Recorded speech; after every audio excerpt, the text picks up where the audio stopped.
जैसे मछली को हम लोग पीस पीस करके काट के खा जाते हैं, तो इसे याद कर सकते हैं कि पीसी कल्चर किससे संबंधित है, तो पीसी कल्चर मत्स्य पालन से संबंधित है, ये भी याद रखना है। माइकोलॉजी से क्वेश्चन पूछता है कवकों के अध्ययन को हम लोग क्या कहते हैं दोस्तों, तो कवकों के अध्ययन को हम लोग माइकोलॉजी कहते हैं, ये याद रखना है क्वेश्चन। नमस्कार दोस्तों, चाणक्य ज्ञान ऑनलाइन यूट्यूब चैनल में आप सभी का स्वागत है। आज मैं सेट 2 लेकर के आया हूं, इसमें भी टोटल के टोटल 50 प्रश्न है। सेट 2 में टोटल के टोटल 50 प्रश्न है, और यदि जब इस 50 में से आपका 38 से 40 क्वेश्चन यदि जब सही हो जाता है, तो आपको इसी बार 2025 में जो है आपका फाइनल सिलेक्शन हो जाएगा। यदि जब आपके फिजिकल में 100 नंबर है, तो यानी जिन लोगों का नंबर फिजिकल में 100 नहीं है, उनको थोड़ा और क्वेश्चन जो है सही करना होगा। तो आज सेट 2 में देखते हैं कितना प्रश्न आप लोग सही करते हैं, इसे कमेंट में बता देना है। पहला प्रश्न की ओर चलते हैं। पहला प्रश्न है, अर्थशास्त्र के लेखक कौन है? अर्थशास्त्र पुस्तक है, इसके लेखक कौन है ये पूछा गया है। तो इसके लेखक में आंसर हो जाएगा चाणक्य, और चाणक्य का एक अन्य नाम से भी पूछता है, इनका अन्य नाम है विष्णुगुप्त। कभी कभी विष्णुगुप्त, कभी कभी विष्णुगुप्त या कौटिल्य भी दे देता है ऑप्शन में। तो विष्णुगुप्त या कौटिल्य, इन सभी का एक ही नाम है। चाणक्य, विष्णुगुप्त या कौटिल्य, तीनों एक ही व्यक्ति का नाम है। कलहन से क्वेश्चन आता है, राजत रंगनी पुस्तक किसने लिखा? तो राजत रंगनी का जो लेखक है वो कलहन थे, ये याद रखना है। पाणिनि से क्वेश्चन आता है, अष्टाध्यायी के लेखक कौन है? तो अष्टाध्यायी के लेखक पाणिनि है, ये भी आपको नोट कर लेना है। हेरोडोटस भूगोल का जनक माना जाता है। इन सारे प्रश्नों को, सभी के सभी प्रश्न जो है, ये हेरोडोटस इतिहासकार और भूगोलविद थे, तो इन सारे प्रश्नों को आपको ये लिख लेना नोट में, क्योंकि सभी प्रश्न कभी न कभी परीक्षा में पूछे गया है। दूसरा क्वेश्चन की ओर चलते हैं। सर्वप्रथम भारतवर्ष का उल्लेख किस अभिलेख में मिलता है? मतलब भारत एक देश है, भारतवर्ष का उल्लेख कौन से अभिलेख में मिलता है? तो ये हाथी गुम्फा का अभिलेख। तो हाथी गुम्फा अभिलेख कहाँ है? तो ये उड़ीसा राज्य में है, ये भी ध्यान देना है। और कौन बनाए थे? तो कलिंग नरेश खारवेल के द्वारा हाथी गुम्फा अभिलेख लिखा गया था, ये याद रखना है। ये क्वेश्चन भी पूछा जाता है कि कलिंग नरेश खारवेल का जो अभिलेख हाथी गुम्फा किस राज्य में है? तो वो उड़ीसा राज्य में है। तीसरा प्रश्न है, प्राचीनतम सिक्कों के साहित्य में क्या कहा जाता था? मतलब पुराने समय में सिक्का को साहित्य में क्या कहा जाता था? तो उसे कहा जाता था कारसा अर्पण। पुराने समय में पुराने समय के सिक्कों को अभी साहित्य में कहा जाता है कारसा अर्पण। एपिग्राफी से क्वेश्चन आता है, शिलालेख के अध्ययन को एपिग्राफी कहते हैं, याद रखना है।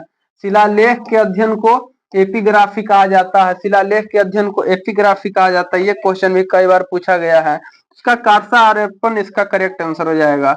चौथा प्रश्न है, मनुष्य ने सर्वप्रथम किस औजार को बनाया था? तो मनुष्य ने सबसे पहले कुल्हाड़ी बनाया था, और लोहा वाला कुल्हाड़ी नहीं, नुकीली लकड़ी के कुल्हाड़ी बनाया था सबसे पहले। फिर जैसे जैसे धातु का खोज हुआ, उन्होंने जो है भिन्न भिन्न तरह के हथियार बनाने लगा, और आज मानव जो है तलवार से लेकर के बड़े बड़े हथियार जो धातु का बना चुका है, लेकिन सबसे पहले बनाया था कुल्हाड़ी। तो कुल्हाड़ी इसका करेक्ट आंसर हो जाएगा, ये याद रखना है। अगला प्रश्न 5वां नंबर है, अकबर के दरबार के प्रसिद्ध संगीतकार कौन थे? मतलब अकबर के नवरत्न जो थे, या उनके दरबार में कहिए तो दरबार में गीत गाने वाले व्यक्ति कौन थे? तो वे तानसेन इनका करेक्ट आंसर हो जाएगा। पूछता है, अकबर के दरबार का सेनापति कौन था? तो अकबर के नवरत्न में सेनापति थे मान सिंह पूछता, मान सिंह सेनापति थे। कर सुधार का मंत्री पूछता है, जो टैक्स वसूली करता था, कर सुधार या टैक्स वसूली, ये था राजा टोडरमल। ये भी क्वेश्चन पूछता है। अकबर के दरबार में राजा टोडरमल जो कर के वसूली करते थे। बीरबल को राजा की उपाधि दिया था अकबर ने ही, और राजा बीरबल इसे अकबर जो है बुलाता था। और जिले इलाही को धारण करने वाले एकमात्र व्यक्ति बीरबल थे। ये सारे प्रश्न मुगल वंश से पूछा जाता है। अगला प्रश्न है 6ठा नंबर क्वेश्चन, मुगल की राजकीय भाषा क्या थी? तो पहले मुगल वंश के बारे में जान लेते हैं। मुगल वंश के नींव बाबर ने रखा था 1526 ईस्वी में, पानीपत के प्रथम युद्ध के उपरांत रखा था। और उसके दरबार के जो राजकीय भाषा थे वो फारसी भाषा थी, याद रखना है। तो इसका करेक्ट आंसर हो जाएगा बी नंबर ऑप्शन फारसी। छठा प्रश्न है 1857 ईस्वी की क्रांति में भाग लेने के कारण अंग्रेजों ने बहादुर शाह जफर द्वितीय जो दिल्ली से नेतृत्व कर रहे थे उसको कहाँ भेजा था? उसे रंगून जेल में भेजा था और यह रंगून जेल बर्मा में पड़ता है, याद रखना। तो रंगून जेल में बहादुर शाह जफर द्वितीय को भेजा गया था 1857 की क्रांति के बाद, याद रखना। क्वेश्चन बहुत बार पूछा गया। 8 नंबर क्वेश्चन है 1611 ईस्वी में दक्षिण पूर्व समुद्र तट पर सर्वप्रथम अंग्रेजों ने व्यापारिक कोठी कहाँ स्थापना किया? तो कोठी स्थापना सूरत में किया था, लेकिन व्यापार शुरू किया था मुसलीपट्टनम से। मुसलीपट्टनम से व्यापार शुरू किया था, लेकिन कोठी कहाँ स्थापित किया था? तो कोठी आपका सूरत शहर में स्थापित किया था, याद रखना है। 9 नंबर क्वेश्चन है टीपू सुल्तान की मृत्यु श्रीरंगपट्टनम में अंग्रेजों से लड़ते हुए किस युद्ध में हुआ था? तो टीपू सुल्तान के मृत्यु 1799 ईस्वी में, याद रखना। 1799 ईस्वी में चतुर्थ आंग्ल मैसूर युद्ध, जो कहाँ पड़ता? तो कर्नाटका में, कर्नाटक में श्रवणबेलगोला कर्नाटका में जो है श्रीरंगपट्टनम नामक स्थान पे हुआ था। तो ये चतुर्थ आंग्ल मैसूर युद्ध था, याद रखना है। चतुर्थ आंग्ल मैसूर युद्ध, और यह कब हुआ था? तो 1799 ईस्वी में, याद रखना है। नेक्स्ट प्रश्न की ओर चलते 10वां नंबर क्वेश्चन है सिख धर्म के संस्थापक और प्रथम गुरु कौन थे? तो सिख धर्म के संस्थापक गुरु नानक देव थे, और सिख धर्म के प्रथम गुरु भी गुरु नानक देव थे। इनका जन्म 1469 ईस्वी में, 1469 ईस्वी में तलवंडी पाकिस्तान में हुआ था। तलवंडी पाकिस्तान में हुआ था, और इनकी मृत्यु 1539 ईस्वी में करतारपुर में हुआ था, याद रखना, करतारपुर में। और मृत्यु के समय इनका शब्द था वाहे गुरु। मृत्यु के समय इनका शब्द था। और लंगर व्यवस्था की शुरुआत कौन किए थे? तो वो भी गुरु नानक देव किए थे। इन सारे प्रश्न इनसे पूछे जाते हैं। अंतिम गुरु कौन थे? तो सिख धर्म के अंतिम और 10वें गुरु गोविंद सिंह थे, जिनका जन्म स्थान पटना साहिब में था। 11 नंबर क्वेश्चन है भारतीय प्रेस के मुक्तिदाता के रूप में किसे कहा जाता है? ये क्वेश्चन आपको कमेंट में बताना है। भारतीय प्रेस के मुक्तिदाता के रूप में डाटा लिखा गया है, दाता होगा। मुक्तिदाता के रूप में किसे कहा जाता है? Lord Hamilton, Lord William Bentinck, Charles Metcalfe, या इनमें से कोई नहीं? ये कमेंट में बताना है। 12 नंबर क्वेश्चन की ओर चलते हैं। भील विद्रोह के नेता कौन थे? तो भील विद्रोह के नेता सेवाराम थे। भील विद्रोह के और बहुत सारे नेता हुए थे, लेकिन सेवाराम उसमें भी एक नेता थे। दुर्जन सिंह से क्वेश्चन आता है कि दुर्जन सिंह बंगाल के चुआंगो नाम का विद्रोह हुआ था। चुआंगो जनजाति के विद्रोह के दुर्जन सिंह नेता थे, लेकिन यहाँ पर भील विद्रोह के नेता माना जाता है मेन रूप से सेवाराम को। सेवाराम इसका करेक्ट आंसर हो जाएगा।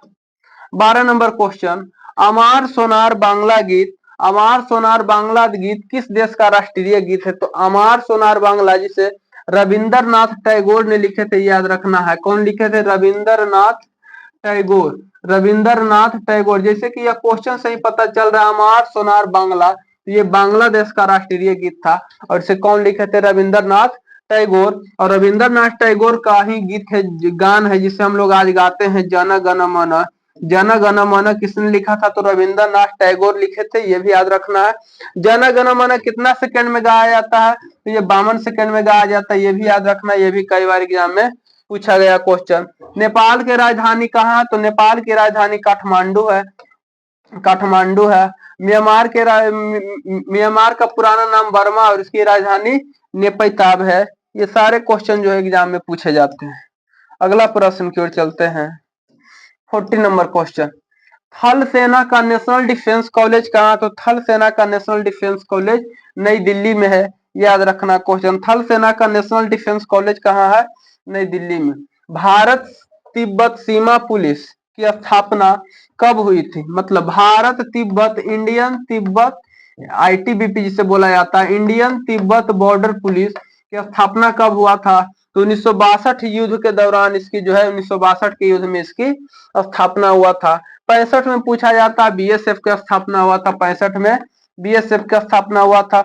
1963 में एसएसबी का स्थापना हुआ था, सशस्त्र सीमा बल। और 1939 में सीआरपीएफ का स्थापना हुआ था, याद रखना है। सेंट्रल रिजर्व पुलिस फोर्स की स्थापना 1939 में हुआ था। 1969 में बैंकों का राष्ट्रीयकरण हुआ था, ये क्वेश्चन पूछता है। बैंकों का राष्ट्रीयकरण 1969 ईस्वी में हुआ है। तो इस टाइप आपका जो है एक क्वेश्चन से बहुत सारा प्रश्न का रिवीजन हो गया होगा। नेक्स्ट प्रश्न की ओर चलते हैं। केंद्रीय गन्ना अनुसंधान संस्थान कहाँ है? तो केंद्रीय गन्ना अनुसंधान संस्थान कानपुर में है। और गन्ना सबसे ज्यादा जो है उत्तर प्रदेश में उत्पादन होता है, याद रखना। तो इसका करेक्ट आंसर कानपुर हो जाएगा, डी नंबर ऑप्शन। 17 नंबर, व्यक्तिगत स्पर्धा में भारत का पहला ओलंपिक स्वर्ण पदक जीतने वाला खिलाड़ी कौन थे? तो इनका करेक्ट आंसर हो जाएगा अभिनव बिंद्रा। अभिनव बिंद्रा था जो व्यक्तिगत स्पर्धा में पहला ओलंपिक स्वर्ण पदक जीते थे। सुशील कुमार से क्वेश्चन आता है, ये भारत के कौन खेल से संबंधित है? तो ये कुश्ती से संबंधित है, याद रखना है। सुशील कुमार कुश्ती से संबंधित है। 18 नंबर क्वेश्चन, वॉलीबॉल के एक पक्ष में कितने खिलाड़ी होता है? तो वॉलीबॉल के एक पक्ष में 6 खिलाड़ी होता है, याद रखना है। पोलो में पूछता है, तो पोलो में कितना खिलाड़ी? तो पोलो में 4 खिलाड़ी होता है। बास्केटबॉल में, बेसबॉल में, क्रिकेट में, इस सारे खिलाड़ियों को आपका जो है पिछला क्लास में पढ़ाया, उसमें आपका टोटल का टोटल उसमें पढ़ाया गया, लिस्ट मिल जाएगा कि कौन खेल में कितना खिलाड़ी पाया जाता है। तो वॉलीबॉल में 6 खिलाड़ी हो जाएगा। अगला क्वेश्चन है, हॉकी के जादूगर के उपनाम से जाने जाते हैं। तो हॉकी के जादूगर से नाम से मेजर ध्यानचंद जाना जाता है। पीटी उषा की बात की जाए तो इनको उड़न परी के नाम से जाना जाता है। उड़न परी किसे कहा जाता है? पीटी उषा को कहा जाता है। मैरी कॉम मुक्केबाजी से संबंधित है। मिल्खा सिंह को फ्लाइंग सिख के नाम से जाना जाता है। फ्लाइंग सिख के नाम से भी जाना जाता है। क्वेश्चन ये भी पूछा जाता है एग्जाम में। और मेजर ध्यानचंद को जो है हॉकी के जादूगर के नाम से जाना जाता है। इन सारे प्रश्नों को आपको एग्जाम में पूछे जाते हैं। 20 नंबर प्रश्न की अब चलते हैं। 20 नंबर प्रश्न की ओर। 20 नंबर प्रश्न पीछे होगा, हाँ यहाँ पे।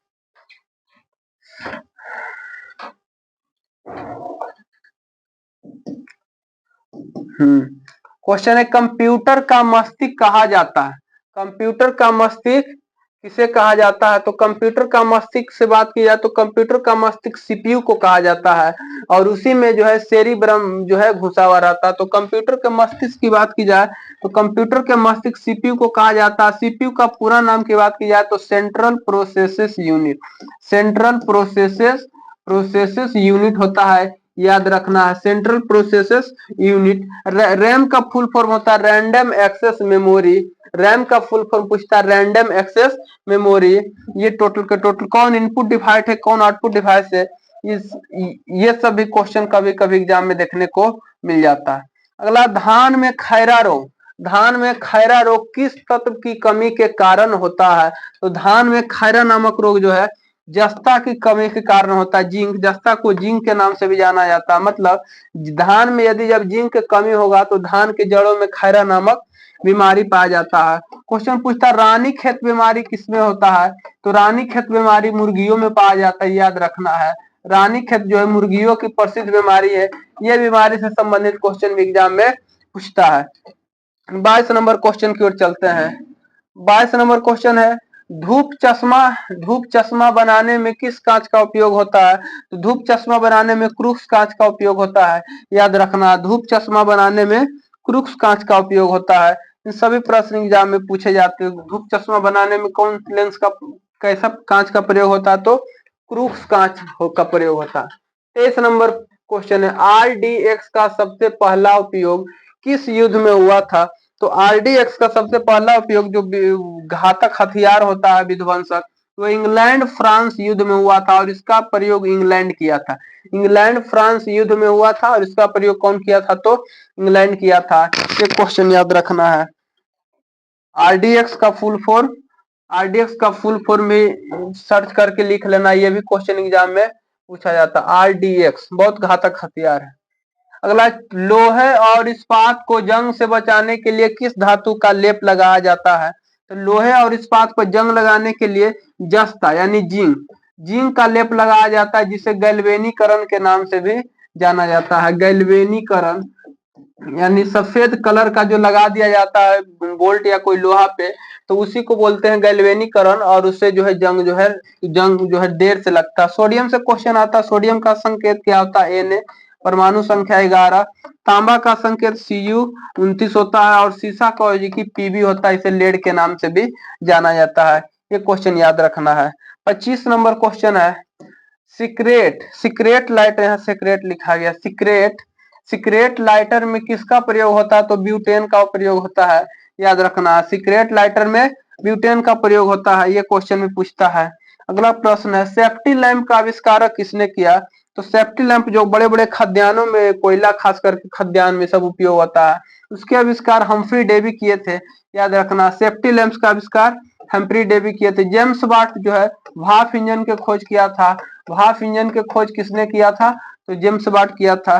खोज से संबंधित क्वेश्चन भी पिछला वीडियो में हमने करा दिया था, उसे जाकर के देख लेना है। अगला प्रश्न है, साइकिल का ब्रेक किस उत्तोलक, यहाँ पे उत्तोलक छूट गया है, साइकिल का ब्रेक किस उत्तोलक का उदाहरण है? तो साइकिल का ब्रेक हो, कैंची हो, पिलास हो, ये सभी के सभी जो है प्रथम उत्तोलक हो जाएगा।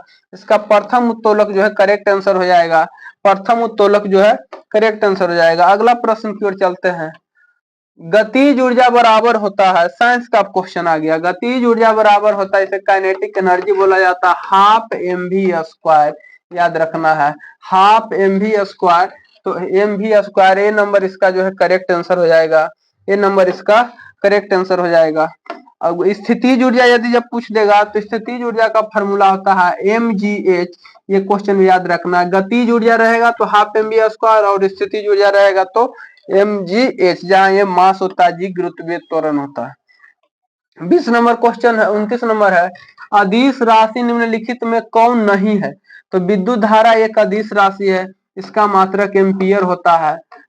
मात्रक तो एगो पूछता है साइंस का क्वेश्चन में। ताप का मात्रक केल्विन होता है, और ये भी कैसा राशि है? तो ये भी अदिश राशि है। बल का मात्रक न्यूटन होता है, और ये कैसा राशि है? तो बल हमारा जो है सदिश राशि है, याद रखना है। बल कैसी राशि है? तो बल हमारा सदिश राशि है। कार्य का मात्रक जूल होता है, और ये भी अदिश राशि है। तो कौन सदिश नहीं है? तो बल इसका जो है करेक्ट आंसर हो जाएगा, सी नंबर ऑप्शन। बल जो है एक सदिश राशि है, यह अदिश राशि नहीं है, याद रखना है। नेक्स्ट प्रश्न है हम लोगों का, रेशम कीट का पालन, यहाँ पे कीट होगा, रेशम कीट का पालन के अध्ययन को क्या कहते हैं? तो रेशम कीट का पालन हो जाएगा सेरीकल्चर, सेरीकल्चर। एपी कल्चर से क्वेश्चन आता है, एपी कल्चर होता है मधुमक्खी का पालन, मधुमक्खी का पालन को हम लोग एपी कल्चर बोलते हैं, ये याद रखना है। पीसी कल्चर, पीसी कल्चर मत्स्य पालन होता है, जैसे मछली को हम लोग पीस पीस करके काट के खा जाते हैं, तो इसे याद कर सकते हैं कि पीसी कल्चर किससे संबंधित है? तो पीसी कल्चर मत्स्य पालन से संबंधित है, ये भी याद रखना है। माइकोलॉजी से क्वेश्चन पूछता है, कवकों के अध्ययन को हम लोग क्या कहते हैं दोस्तों? तो कवकों के अध्ययन को हम लोग माइकोलॉजी कहते हैं, ये याद रखना है क्वेश्चन। इन सारे प्रश्न जो है बहुत फेमस प्रश्न होता है। 31 नंबर क्वेश्चन है, एक वयस्क मनुष्य के शरीर में औसतन कितना लीटर खून होता है, रक्त होता है? मतलब एक वयस्क मतलब कोई जवान व्यक्ति है, तो उसके शरीर में लगभग कितना लीटर खून पाया जाता है? तो वे 5 से 6 लीटर खून पाया जाता है। बॉडी से क्वेश्चन पूछता है, बॉडी में कितना परसेंट मनुष्य के शरीर में पानी होता है? तो 65%। मतलब यदि कोई व्यक्ति के वजन 100 किलो है, तो उसमें 65 किलो उसके शरीर में केवल और केवल पानी है। और रक्त की बात की जाए तो 5 से 6 लीटर ये औसतन होता है वयस्क मनुष्य में, ये याद रखना है। 32 नंबर क्वेश्चन है, डेंगू ज्वर में, जब किसी को डेंगू ज्वर हो जाता है मच्छर काटने के बाद, तो मानव शरीर में किसकी कमी हो जाती है? मतलब डेंगू जिसको बीमारी होता है, वो कौन सी चीज का कमी हो जाता है, जिसके कारण हो जाता है? तो वो है रक्त प्लेटलेट्स। रक्त प्लेटलेट्स के कमी के कारण मानव को डेंगू नामक ज्वर हो जाता है। हीमोग्लोबिन से क्वेश्चन पूछता है, रक्त को लाल रंग कौन करता है? तो रक्त को लाल रंग कौन करता है? तो रक्त को लाल रंग हीमोग्लोबिन करता है। और हीमोग्लोबिन में कौन सी धातु पाया जाता है? तो लोहा बोलिए, आयरन बोलिए, या इसको एफी बोलिए, जिसका परमाणु संख्या 26 होता है। ये सभी के सभी पूछ सकता है कि हीमोग्लोबिन में कौन धातु होता है? लोहा होता है। विटामिन की खोज 1901 ईस्वी में फूंक ने किया था, ये क्वेश्चन याद रखना है। विटामिन की खोज फूंक ने किया था, ये याद रखना है। अगला प्रश्न है 33 नंबर, कौन सा प्रोटीन शरीर के अंदर रक्त को जमने से रोकता, मतलब जिसे रक्त शरीर से जब बाहर निकल जाता तो वो जम जाता, उस तरीका से हम लोग के शरीर में क्यों नहीं जमता, उसे कौन रोक करके रखता है, तो वो है हिपैरिन। हिपैरिन इसका करेक्ट आंसर हो जाएगा। हिपैरिन नामक एंजाइम है जो हम लोगों को शरीर के अंदर जो है रक्त को संचार करता है और रक्त को जमने से रोकता है, तो हिपैरिन बी नंबर इसका करेक्ट आंसर हो जाएगा। 34 नंबर क्वेश्चन बहुत लाजवाब है। हड्डी से हड्डी के जोड़ को क्या कहते हैं, तो हड्डी से हड्डी न पूछ करके आपको पूछ देगा अस्थि से अस्थि, अस्थि से अस्थि के जोड़ को क्या कहते हैं, तब आपका पता चलेगा कि क्वेश्चन पढ़ाया हुआ था और फिर भी नहीं बना। तो इसका करेक्ट आंसर हो जाएगा लिगामेंट, मतलब दो हड्डी यदि जब शरीर में दो हड्डी टूट जाता है उसे एक साथ जोड़ने की क्रिया को हम लोग लिगामेंट कहते हैं। लेकिन यही क्वेश्चन आ जाएगा अस्थि और मांसपेशिया, अस्थि और मांसपेशिया को यदि जब हम जोड़ेंगे, अस्थि और मांसपेशिया को जोड़ेंगे तो हमारा इसे हम लोग इसे क्या बोलेंगे, तो इसे हम लोग टेंडन बोलेंगे, ये याद रखना है। हड्डी और मांसपेशिया जुटेगा तो टेंडन, और दोनों हड्डी जुटेगा तो हमारा क्या हो जाएगा, लिगामेंट हो जाएगा, ये याद रखना है। मांसपेशिया की बात की जाए तो मानव शरीर में 639 को मांसपेशिया होता है। हड्डी की बात की जाए तो लगभग 201 हड्डी पाया जाता है औसतन, याद रखना है। 35 नंबर क्वेश्चन है। 35 नंबर है मनुष्य में बौनापन किस हार्मोन की कमी के कारण होता है, तो ग्रोथ, जो ग्रोथ मानव को वृद्धि को रोक देता तो वो है जीटीएच। जीटीएच हार्मोन के कारण जो है मनुष्य में बौनापन नामक बीमारी होता है, ये क्वेश्चन याद रखना। तो जीटीएच इसका करेक्ट आंसर हो जाएगा। 15 प्रश्न टोटल मैथ और रीजनिंग के लिए है, जो आपके मेरिट बनाने के लिए कारगर साबित रहने वाला है, क्योंकि जीके और जीएस का क्वेश्चन 2-4 प्रश्न आपको इधर उधर हो भी सकता है, लेकिन मैथ और रीजनिंग आपको टोटल बनाना होगा, और बिना इसको बनाए हुए, मैथ और रीजनिंग को बनाए हुए इंडियन आर्मी की नौकरी करना जो है बहुत मुश्किल होगा। तो चलते हैं ऐसे प्रश्न में। पहला प्रश्न 36 नंबर है और रिलेशन का इसमें प्रश्न है। कहता विजय कहता है कि यह मेरी बहन के पति की सास के इकलौते पुत्र, मतलब इस टाइप के प्रश्न में अपने आप को विजय मान लेना है और अपने के ऊपर घटा करके रिलेशन जोड़ना है। विजय कहता है कि यह मेरी बहन के पति, तो बहन के पति हो जाएगा जीजा, और जीजा के सास हो जाएगा मतलब अपनी माँ, और अपनी माँ के इकलौता पुत्र है खुद है विजय, तो विजय के पत्नी यानी विजय के पत्नी का पुत्र, मतलब अपन पत्नी के पुत्र कौची लगेगा, तो पुत्र ही लगेगा, तो इसका करेक्ट आंसर पुत्र हो जाएगा। सी नंबर ऑप्शन इसका करेक्ट आंसर हो जाएगा। 37 नंबर क्वेश्चन की ओर चलते हैं। 37 नंबर ये क्वेश्चन इधर है 37 नंबर, और यहाँ से क्वेश्चन और यहाँ पे है 2, 5, 11, 23, 47 अगले संख्या क्या होगा, ये भी रीजनिंग का क्वेश्चन है। तो इसमें हम सबसे पहले डिफरेंट देखेंगे, डिफरेंट कितना का है, तो 2 और 5 में 3 का डिफरेंट है, 11 और 5 में 6 का डिफरेंट है, 23 और 11 में यहाँ पे 3 में से एक जाएगा 2, 12 का डिफरेंट है, और यहाँ पे 7 में से 3 जाएगा 4, 24 का डिफरेंट है। तो फिक्स है 3 दूना के 6, 6 दूना के 12, 12 दूना 24, 24 दूना 48, मतलब अगला डिफरेंट 48 क्या आएगा।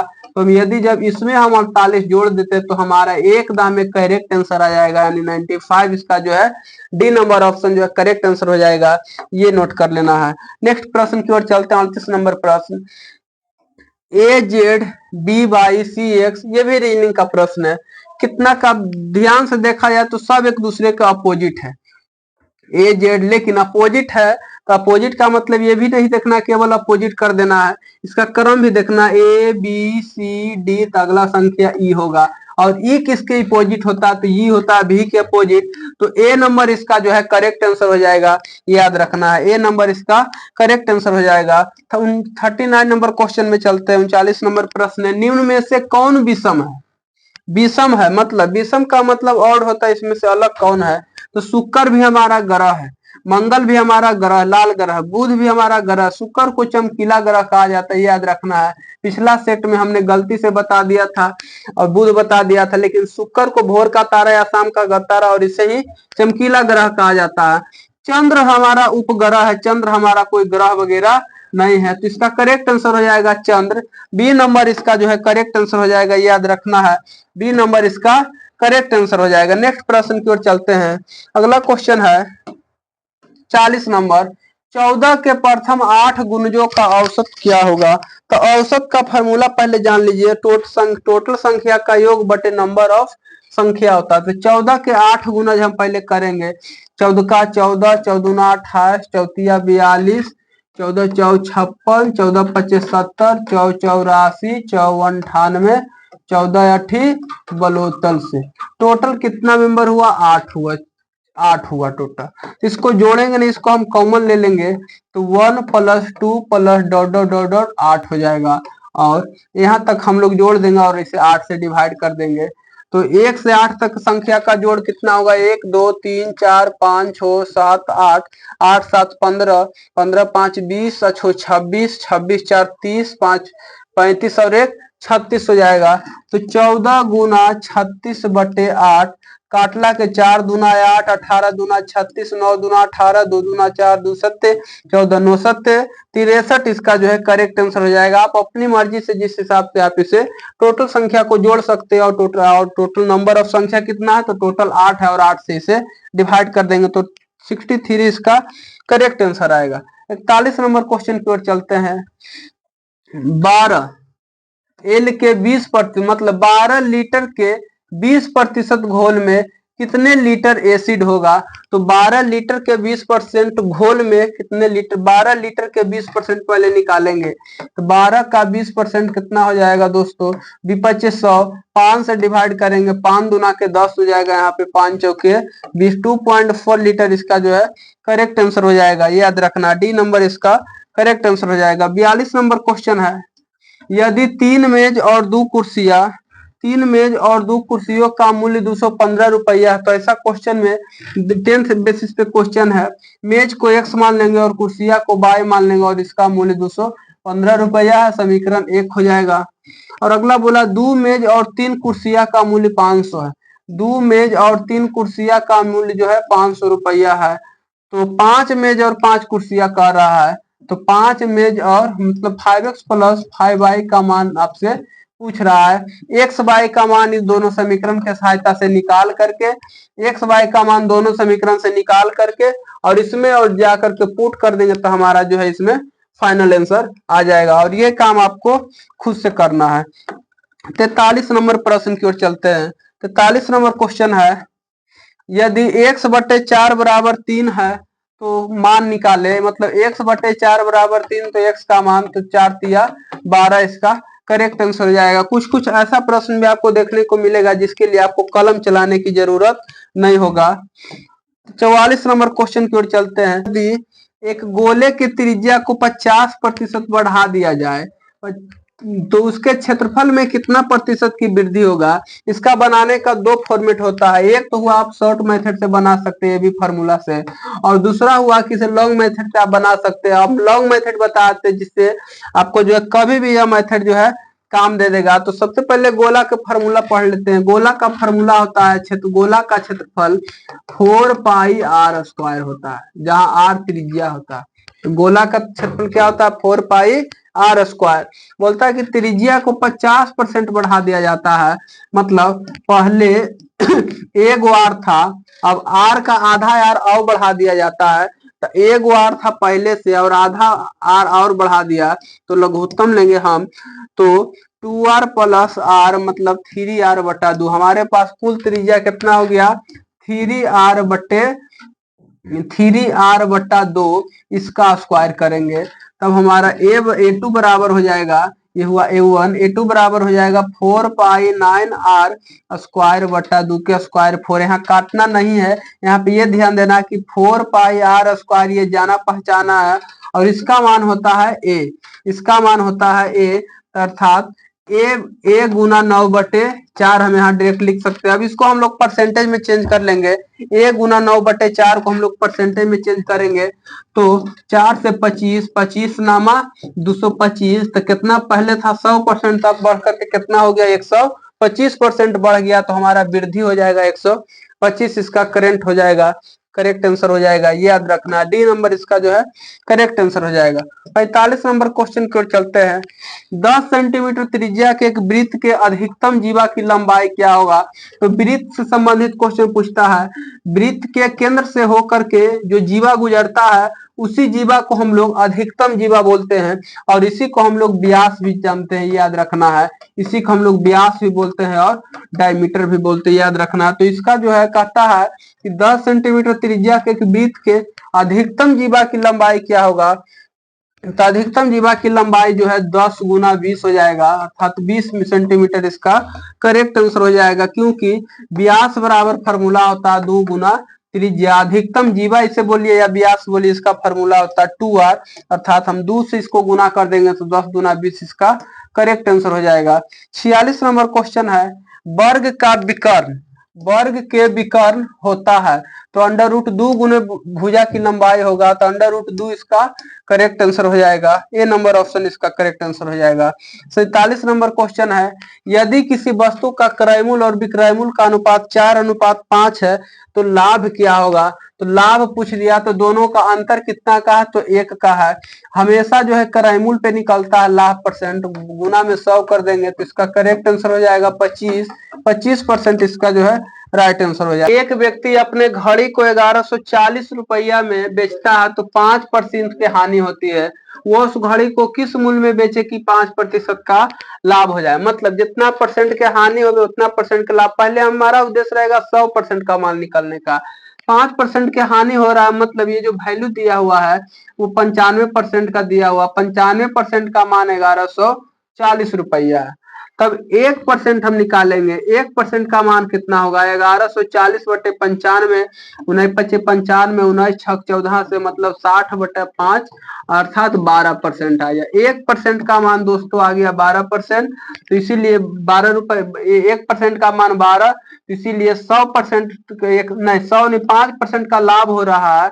हम लोग 105% का मान निकालेंगे तो 105 गुना 12 अर्थात 1260 रुपया इसका correct answer B number option हो जाएगा। ये मेथड से शॉर्ट ट्रिक से आप इसे बना सकते हैं। नेक्स्ट प्रश्न है 49 नंबर क्वेश्चन है। एक दुकानदार किसी वस्तु को 8400 में बेचकर 20% का लाभ कमाता है। मतलब 8400 में बेचकर 20% का लाभ कमा रहा है, अर्थात 120% का मान दिया हुआ है 8400। 120% का मान दिया हुआ 8400 बरसते 12 चौ 60, 12 25 बरछक 72 बरसते 84, अर्थात कितना हो गया? 1 शून्य से 1 शून्य काट भी देंगे तो यहाँ पे 1% का मान हमारा हो जाएगा 70 रुपया। 1% का मान 70 हो जाएगा तो 100% का मान हो जाएगा 70 गुना 100, अर्थात हमारा जो है 7000 करेक्ट आंसर इसका ए नंबर ऑप्शन करेक्ट हो जाएगा। लास्ट क्वेश्चन और 50 नंबर प्रश्न है। रीजनिंग टाइप का प्रश्न ये या फिर समानुपात अनुपात का प्रश्न है। 8/12, क्योंकि रीजनिंग का सेशन तो पहले ही समाप्त हो चुका और यहाँ पे हम लोग एक मान लेंगे। तिरछा तिरछी गुना करेंगे, 4 दूना 8, 4 तिया 12, 2 तिया 6, 3 तिया के 9, x बराबर 9 इसका जो है करेक्ट आंसर हो जाएगा। टोटल के टोटल 50 क्वेश्चन में एक क्वेश्चन हम कमेंट में बताने बोले थे, 49 क्वेश्चन बताए हैं। इसमें आपका